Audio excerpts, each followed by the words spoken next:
Nós estamos lendo do Srimad Bhagavatam, com tradução e comentários, por Sua Divina Graça, A.C. Bhaktivedanta Swami Prabhupada.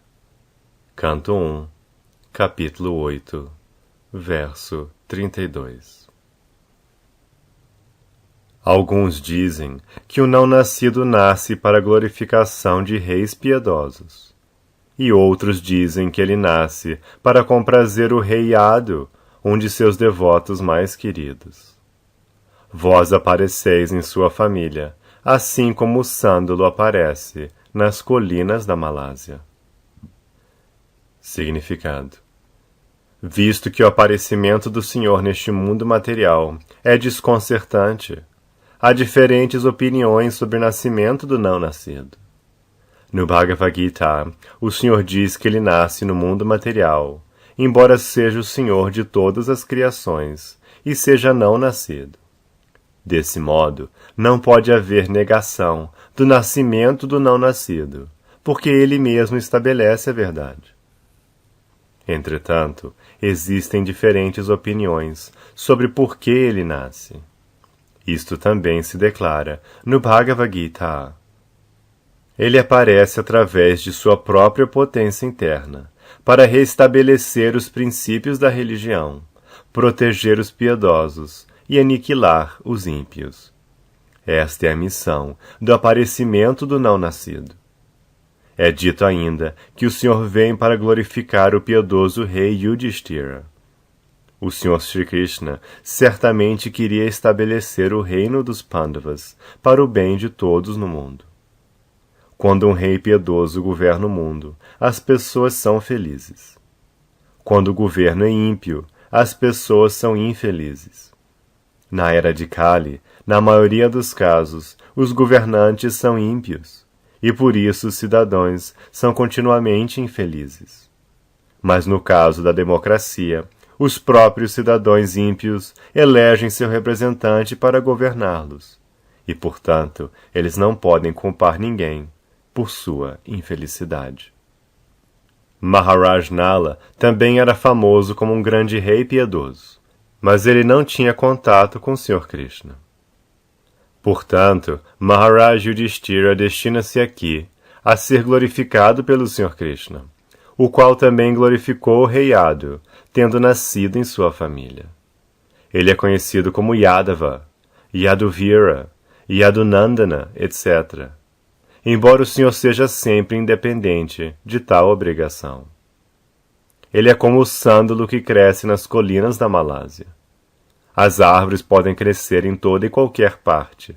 Contudo, porque as árvores de sândalo crescem mais na área das colinas da Malásia, o nome sândalo e as colinas da Malásia ficaram interrelacionados. Portanto, a conclusão é que o Senhor é sempre não nascido como o sol, e, todavia, ele aparece assim como o sol surge no horizonte oriental. Assim como o sol nunca é o sol do horizonte oriental, da mesma forma o Senhor não é filho de ninguém, mas ele é o Pai de tudo que existe.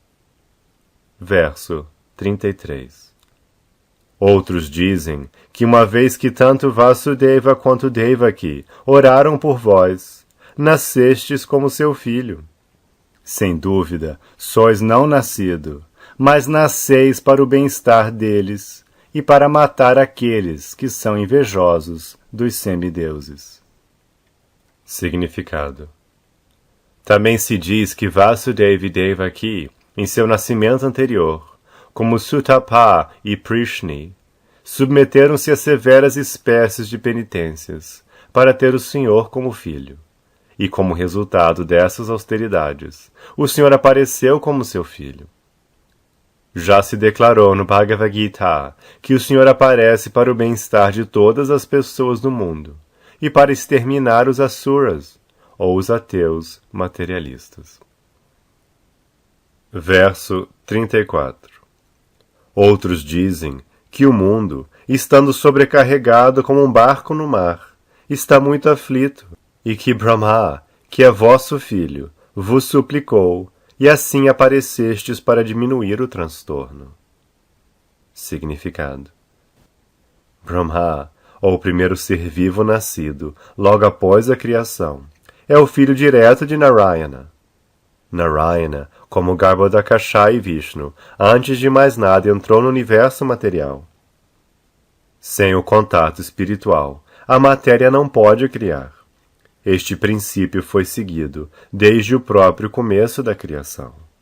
O Espírito Supremo entrou no universo, e o primeiro ser vivo, Brahma, nasceu numa flor de lótus, crescida do abdômen transcendental de Vishnu.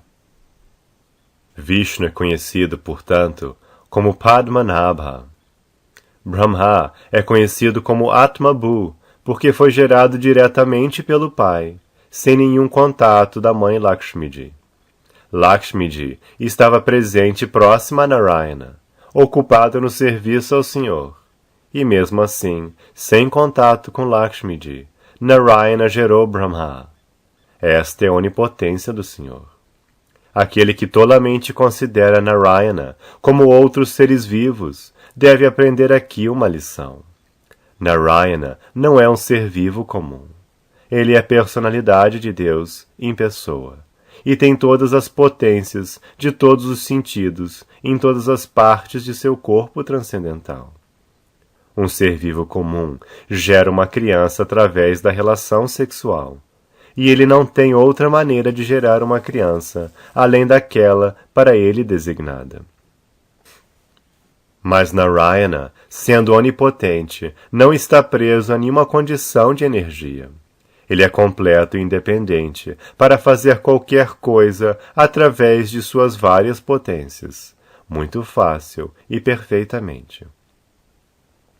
Portanto, Brahma é diretamente filho do pai e não foi colocado no ventre da mãe. Por isso, ele é conhecido como Atmabhu.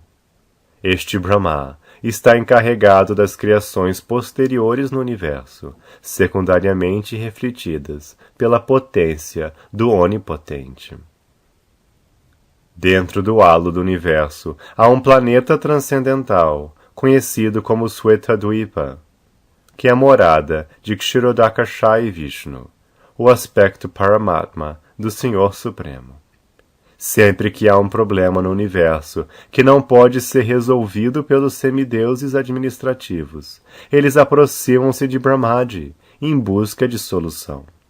E se não pode ser resolvido nem sequer por Brahmaji, então Brahmaji consulta e ora ao Kshirodakasha e Vishnu por uma encarnação e pela solução dos problemas.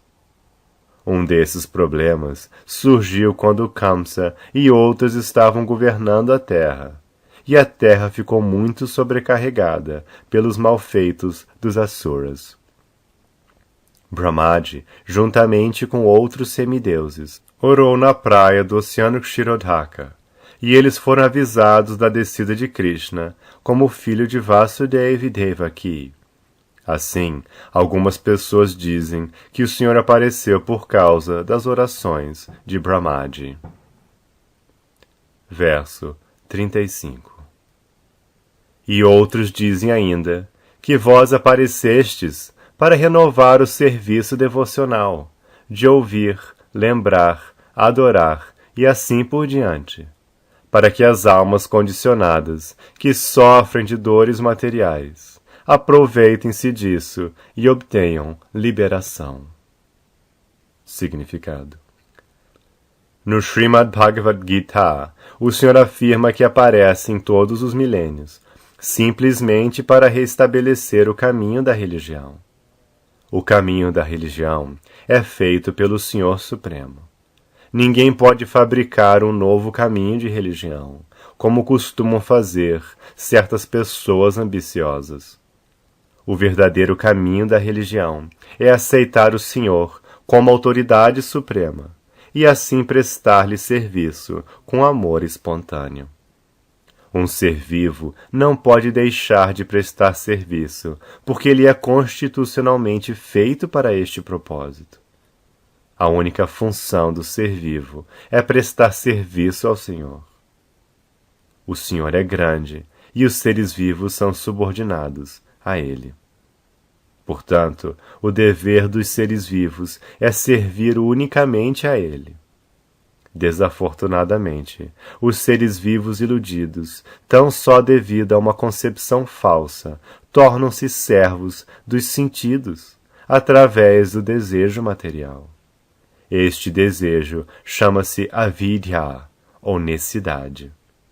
E por causa de tal desejo, o ser vivo faz diferentes planos para o desfrute material, centralizado na vida sexual pervertida. Portanto, ele torna-se enredado na corrente de nascimentos e mortes, transmigrando para diferentes corpos, em diferentes planetas, sob a direção do Senhor Supremo. Portanto, a menos que a pessoa esteja além do limite da necessidade, ele não pode livrar-se das 3 espécies de misérias da vida material. Esta é a lei da natureza. O Senhor, contudo, por sua misericórdia sem causa, porque Ele é mais misericordioso com os seres vivos que estão sofrendo do que eles possam esperar, aparece diante deles e renova os princípios do serviço devocional, que compreendem ouvir, cantar, lembrar, servir, adorar, orar, cooperar e render-se a Ele. A adoção de todos os itens acima mencionados, ou de qualquer um deles, pode ajudar a alma condicionada a sair da rede de necessidade e assim libertar-se de todos os sofrimentos materiais, criados pela sua condição de ser vivo iludido pela energia externa. Este tipo particular de misericórdia é concedido ao ser vivo pelo Senhor, sob a forma do Sr. Sri Chaitanya Mahaprabhu.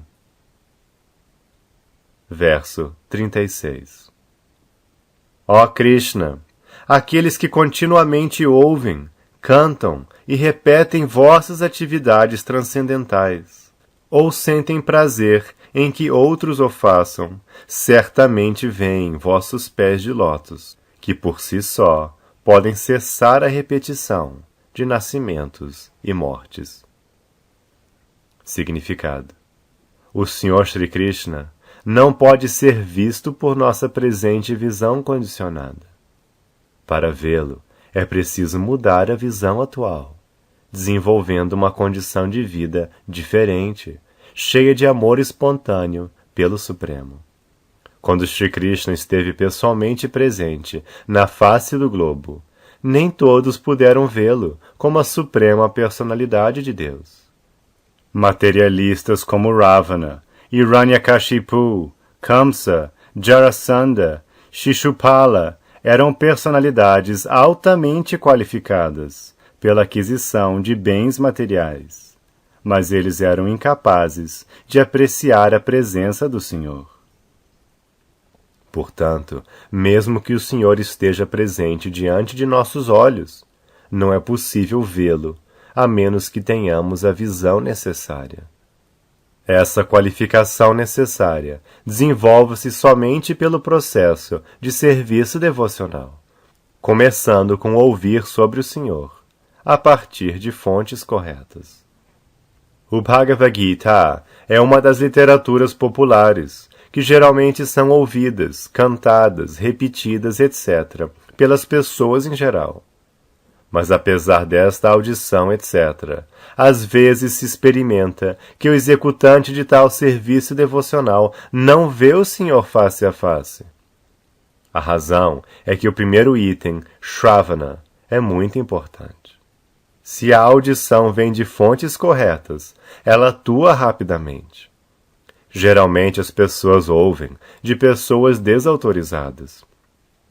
Essas pessoas desautorizadas podem ser muito eruditas do ponto de vista das qualificações acadêmicas, mas porque elas não seguem os princípios do serviço devocional, ouvir delas passa a ser pura perda de tempo. Às vezes, os textos são interpretados de acordo com a moda, para satisfazer a seus próprios interesses. Portanto, primeiramente se deve escolher um orador competente e fidedigno e então ouvi-lo.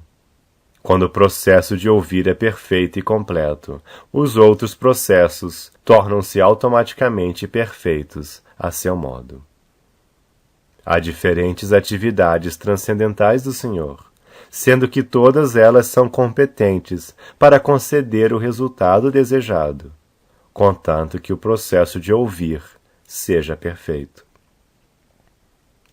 No Bhagavatam, as atividades do Senhor começam a partir de seu relacionamento com os Pandavas.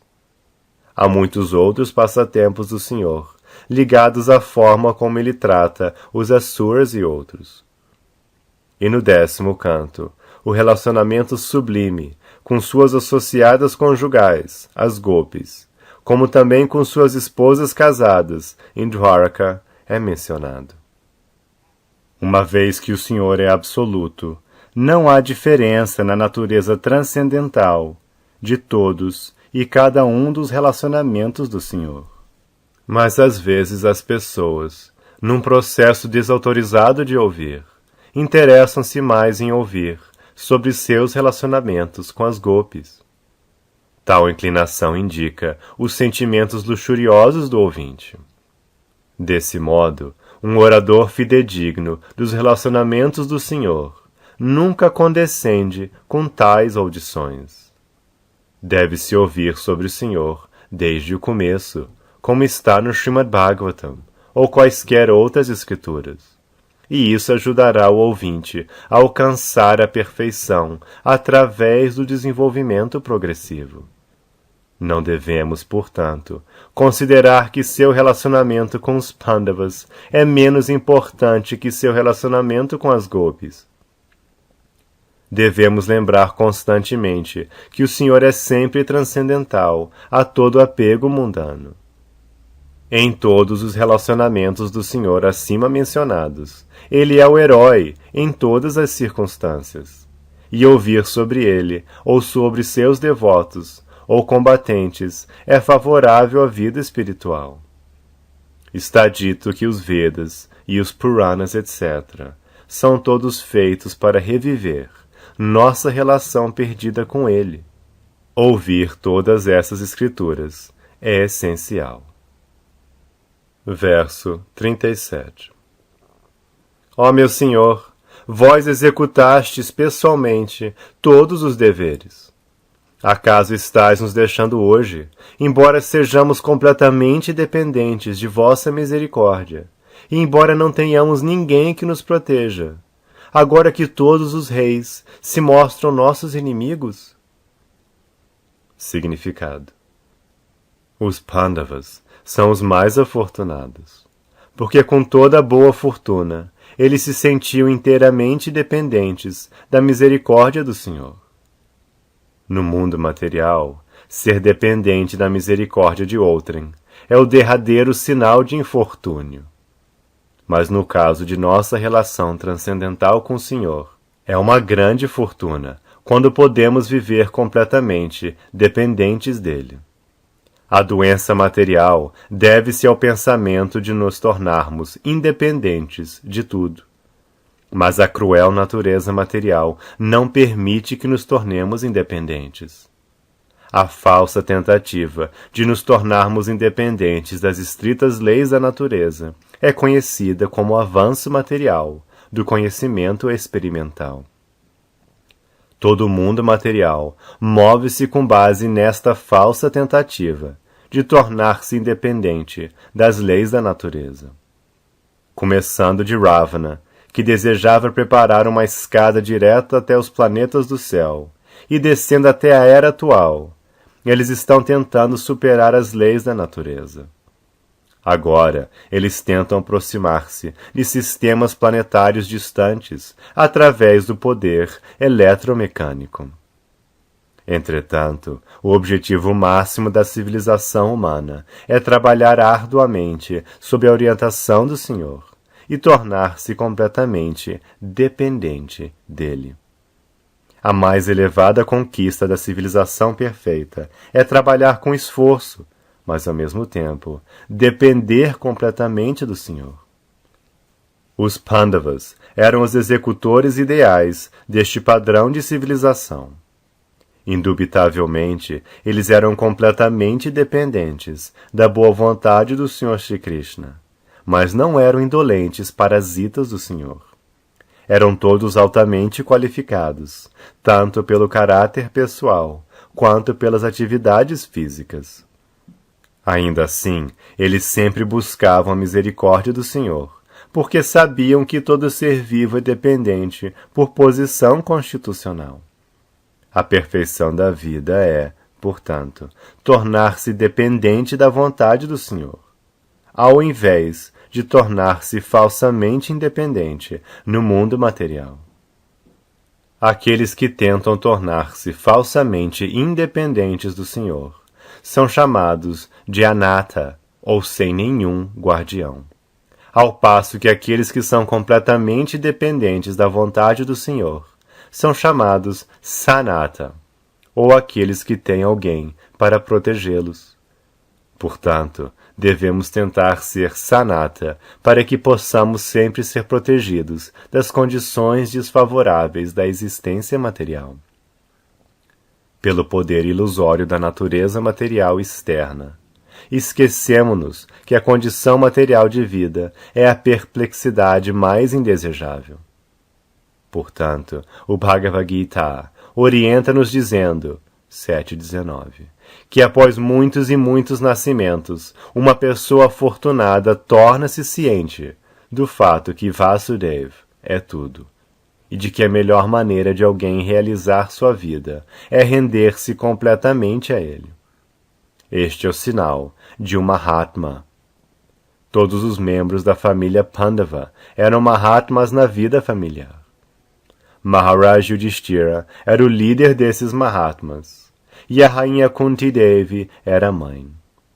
As lições do Bhagavad Gita e todos os Puranas, especificamente o Bhagavad Purana, são, portanto, inevitavelmente ligadas à história dos Mahatmas Pandavas.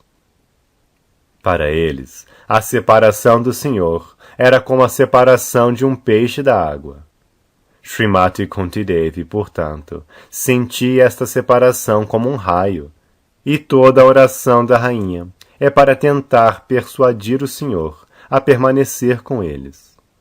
Após a batalha de Kurukshetra, apesar de os reis inimigos terem sido mortos, seus filhos e netos ainda existiam para se relacionarem com os Pandavas. Não foram apenas os Pandavas que foram colocados em condição de inimizade, mas todos nós estamos certamente nesta condição.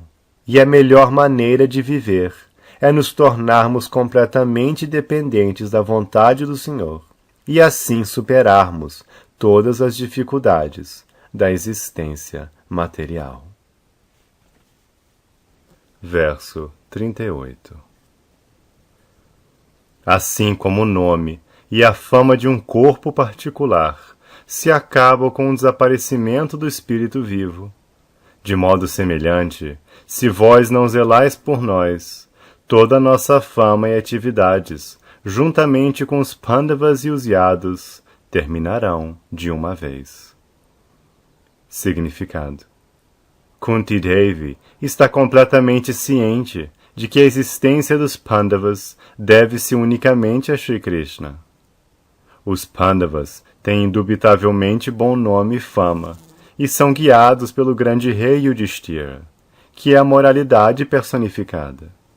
E os Yados são indubitavelmente grandes aliados, mas sem a orientação do Sr. Krishna, todos eles tornam-se insignificantes.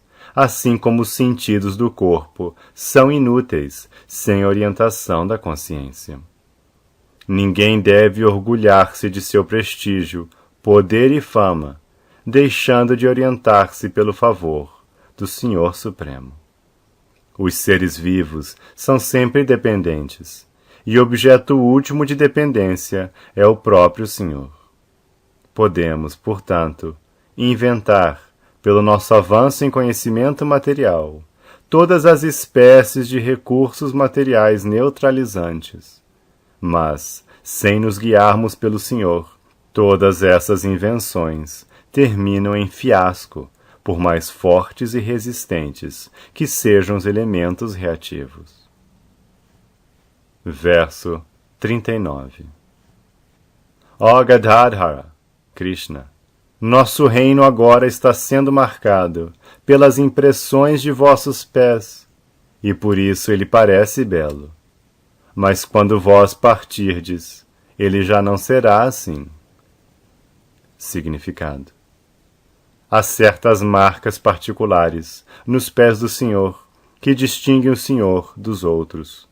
As marcas de bandeira, de raio e de instrumento para dirigir um elefante, bem como de sombrinha, de lótus, de disco, etc., estão na sola dos pés do Senhor. Essas marcas ficam impressas na macia poeira da terra que o Senhor atravessa. A terra de Hastinapur estava assim marcada enquanto o Senhor Krishna ali esteve com os Pandavas. E o reino dos Pandavas, desse modo, florescia devido a esses sinais auspiciosos. Kunti Devi destacou estes aspectos notáveis e estava temerosa de que a sorte se tornasse adversa na ausência do Senhor. Verso 40. Todas essas cidades e vilas estão florescendo sob todos os aspectos, porque as ervas e cereais existem em abundância, as árvores estão cheias de frutas, os rios estão fluindo, as colinas estão repletas de minerais e os oceanos plenos de riquezas. E isso tudo se deve ao vosso olhar sobre eles. Significado. A prosperidade humana floresce pelas dádivas naturais, e não por gigantescos empreendimentos industriais.